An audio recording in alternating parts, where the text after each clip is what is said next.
एखादी गोष्ट वाचताना आपल्याला इतकी भीती का वाटते? त्यात असं काय असतं? चला, आज आपण प्लॉट 9166 या जबरदस्त मराठी हॉरर स्टोरीला फोडून बघूया आणि समजून घेऊया की ही इतकी प्रभावी का ठरते. सुरू करूया हा थरारक प्रवास. या कथेची सुरुवातच बघा. तुमच्यासाठी एक थरारक आणि भीतीदायक भयकथा. म्हणजे लेखक तुम्हाला थेट सांगतायत की पुढे काय वाढून ठेवलंय.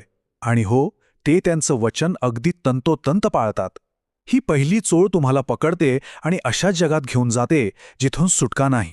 बघा, कुठलीही भारी हॉरर स्टोरी तिची सुरुवात एकदम नॉर्मल आपल्यासारख्या जगात होते आणि मग हळूहळू किंवा कधीकधी अचानक हेच नॉर्मल जग आपल्या डोळ्यांदेखत कोसळायला लागतं. तर मग पाहूया प्लॉट 9166 ही सुरुवात कशी करते. तर कथेची पात्र कोण आहेत?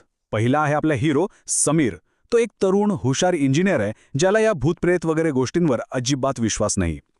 मग आहे जागा, प्लॉट नंबर 9166, एक जुना पडका वाडा. आणि तिसरी सगळ्यात महत्त्वाची गोष्ट, एक मोठा लाकडी पिंजरा जो जाडजूड साखळ्यांनी बांधून ठेवलाय. बस या तीन गोष्टी मिळून एक असं गूढ तयार करतात जे पुढे जाऊन आपल्याला अक्षरशः हादरून टाकणार आहे. ओके, तर आत्तापर्यंत सगळं ठीकठाक वाटतंय नाही का? एक इंजिनियर, एक जुनं घर. पण आता खरी गंमत सुरू होते. कथा हळूहळू आपलं खरं भयानक रूप दाखवायला लागते. आणि याची सुरुवात होते एका अगदी साध्या पण आतून पोखरणाऱ्या गोष्टीने, एका विचित्र अनाकलनीय आवाजाने. पहिली रात्र, सगळीकडे शांतता, आणि मग तो आवाज येतो, टप.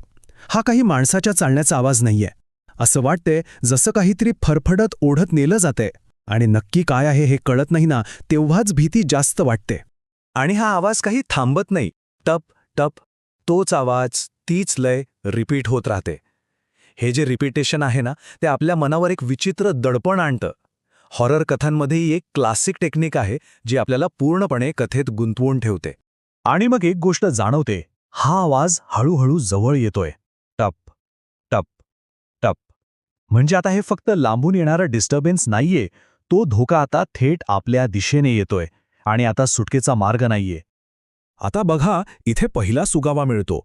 पण तो काय भूत किंवा सावलीच्या रूपात नाहीये, तर भिंतीवर जणू रक्ताने लिहिल्यासारखा एक आकडा दिसतो, 9166. आणि इथेच ही गोष्ट फक्त भीतीदायक न राहता एक गूढ रहस्य बनते. आता प्रश्न फक्त काय होतंय हा नाही, तर हे सगळं का होतंय हा आहे. ठीक आहे, पहिली रात्र तर गेली. आता इथे दुसरी रात्र, आणि इथून भीतीचा स्तर एकदम वर जातो. म्हणजे आता धोका फक्त कुठला तरी आवाज किंवा भिंतीवरचा आकडा राहिलेला नाहीये, तो आता थेट पर्सनली समीरवर येतोय. आणि हा आहे कथेचा टर्निंग पॉइंट. पहिल्या रात्री जो पिंजरा जाड साखळ्यांनी बंद होता, तो दुसऱ्या रात्री पूर्णपणे उघडा आहे. याचा अर्थ काय? जे काही आत बंद होतं ते आता बाहेर आले आहे, मोकळं आहे, आणि ते समीरसोबत त्याच घरात आहे. या एका क्षणात समीरची सुरक्षित असल्याची भावना कायमची संपून जाते. पण खरी भीती तर आता पुढे. त्या उघडलेल्या पिंजऱ्यावर कोरलेलं असतं, स्वागत समीर. अरे बापरे, म्हणजे त्या शक्तीला याचं नाव माहीत आहे. आता समीरला कळतं की तो इथे काही योगायोगाने आलेला नाहीये. हा एक सापळा आहे आणि त्याला मुद्दाम इथे आणलं गेलंय. चला, आता आपण कथेच्या क्लायमॅक्सकडे जाऊया. तो क्षण जिथे खेळ संपतो, पळून जाण्याचे सगळे रस्ते बंद होतात आणि समीरला त्या भयानक सत्याला समोरासमोर तोंड द्यावं लागतं. सिच्युएशन अशी आहे की वाड्याचे दरवाजे, खिडक्या, सगळं काही आपोआप बंद झालंय.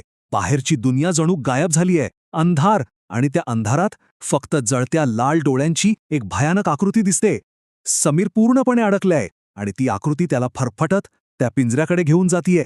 या भयंकर दहशतीच्या क्षणी जेव्हा मृत्यू समोर दिसतोय, तेव्हा कथा आपल्याला पुन्हा त्याच मूळ प्रश्नाकडे घेऊन जाते. आठवतोय भिंतीवरचा तो आकडा 9166? तर त्याचा खरा अर्थ काय होता? आणि इथे लेखक एक जबरदस्त ट्विस्ट आणतात. उत्तर सरळ मिळत नाहीये, ते एका कोड्यासारखं आहे. भिंतीवरचा आकडा आहे 9166, पण जेव्हा समीर त्याचं प्रतिबिंब आरशात बघतो तेव्हा तो आकडा दिसतो 9916. म्हणजे खरी किल्ली त्या आकड्यात नाही, तर त्याच्या प्रतिबिंबात आहे. काय हुशारी आहे बघा. तर मग काय अर्थ या 9916चा? जुन्या भाषेत त्याचा अर्थ आहे 9 नरबळी 1 शिल्लक. बापरे, म्हणजे तो आकडा फक्त एक नंबर नव्हता, ती एक मोजणी होती, एक काउंटडाऊन. आणि ह्या एका वाक्याने कथेचा अख्ख्याच्या अख्खा अर्थच बदलून जातो. याचाच अर्थ जे काही घडत होतं ते अचानक किंवा अपघाताने घडत नव्हतं. हा एक ठरवून केलेला विधी होता.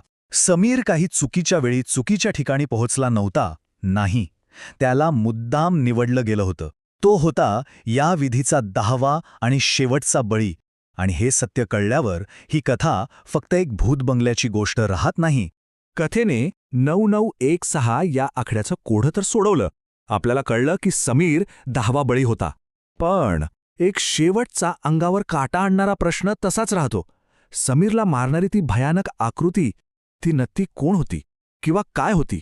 कधीकधी काही प्रश्नांची उत्तरं न मिळणंच जास्त भयानक असतं, नाही का? आणि हाच अनुत्तरित प्रश्न या कथेला आपल्या मनात कायमचा जिवंत ठेवतो.